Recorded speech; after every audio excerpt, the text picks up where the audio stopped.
है जो बच्चों की डिलीवरी में काम आएंगे। लेकिन मम्मी जी, आपकी बेटियों को वापस आने में तो अभी बहुत वक्त बाकी है। वही सोच सोच कर परेशान हो रही हूँ। सोच रही हूँ कल से दूध भी बंद करवा देती हूँ। अब दूध वाले को देने के लिए पैसे भी तो नहीं है ना। अरे नहीं नहीं मम्मी जी, अगर दूध भी बंद करवा दोगी तो मुझे चाय कहाँ से मिलेगी, और चाय के बिना मैं तो मर ही जाऊंगा। क्या करूं बेटा, इसके अलावा हमारे पास कोई ऑप्शन नहीं है। मेरे पास पैसे ही नहीं बचे। इस तरह कावेरी जी धीरे धीरे अपने तीनों दामादों को पैसे देना बंद कर देती हैं और घर में खाने पीने की चीजें लाना भी बंद कर देती है। अब वो तीनों बुरी तरह से परेशान होने लगे थे और इसलिए एक दिन तीनों प्लान करके घर से बाहर निकलते हैं और बाजार में जाने के बाद, यार अच्छा खाना खाए हुए कितने दिन हो गए, पता नहीं कब अच्छा खाना मिलेगा। हमारी बीवियों के जाने के बाद तो हमारी हालत भिखारियों जैसी हो गई है यार। कुछ भी हो, मुझे तो आज पिज्ज़ा खाना ही खाना है। जेब में 1 रुपया नहीं है और पिज्ज़ा खाएगा, कहाँ से आएंगे पैसे?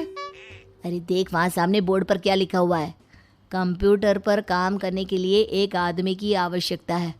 भाई मैं तो जा रहा हूँ, काम करूँगा और शाम तक पैसे लाकर आराम से पिज्ज़ा खाऊंगा।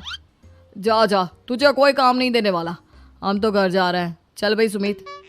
सुमित और अविनाश वहाँ से चले जाते हैं और विवेक उस कंप्यूटर शॉप पर सारा दिन काम करके 5,000 रुपये कमा कर घर लौट कर आता है और अपने खाने के लिए अच्छी अच्छी चीज़ें भी लेकर आता है। ये देखकर विवेक और सुमित के दिल में भी कुछ पैसे कमाने की इच्छा जागती है। अरे सुबह सुबह कहाँ चल दिए तुम? मम्मी जी एक बहुत अच्छी जगह मिली है, कंप्यूटर पर काम करने के 5,000 मिले थे कल मुझे। अगर रोज़ काम करूँगा तो पूरे 40,000 की तनख्वाह। अरे वाह, ये तो बहुत अच्छी बात है दामाद जी, आपको जाना ही चाहिए। सुमित और अविनाश विवेक को इस तरह तरक्की करते देखकर परेशान हो जाते हैं और वो दोनों भी काम की तलाश में निकल पड़ते हैं। धीरे धीरे उन दोनों को भी काम मिल जाता है। अब कावेरी के तीनों दामाद छोटी मोटी नौकरी करके अच्छा पैसा कमाने लगे थे। एक दिन कावेरी उन्हें अपने पास बुलाती है। अरे वाह, विवेक 40,000 कमा लेता है, अविनाश 60,000 और सुमित तुम भी 40,000 के आसपास कमा ही लेते हो। कुल मिलाकर तुम अच्छे खासे पैसे कमा रहे हो बेटा। हाँ मम्मी जी, बहुत मज़ा आता है जब महीने के एंड में मोटी रकम हाथ में आती है। पूछिए मत मम्मी जी, घर में रहकर रोटी बना बना कर और तो जैसा महसूस होने लगा था मुझे तो। हाँ बेटा, तुम तीनों की बात तो बिल्कुल ठीक है और जानते हो अब तुम तीनों की पत्नियां भी वापस लौट कर आने वाली है। लेकिन मम्मी जी अभी तो उन्हें गए सिर्फ 2 महीने हुए हैं, आपने तो कहा था वो 4 महीने के बाद लौट कर आएंगी।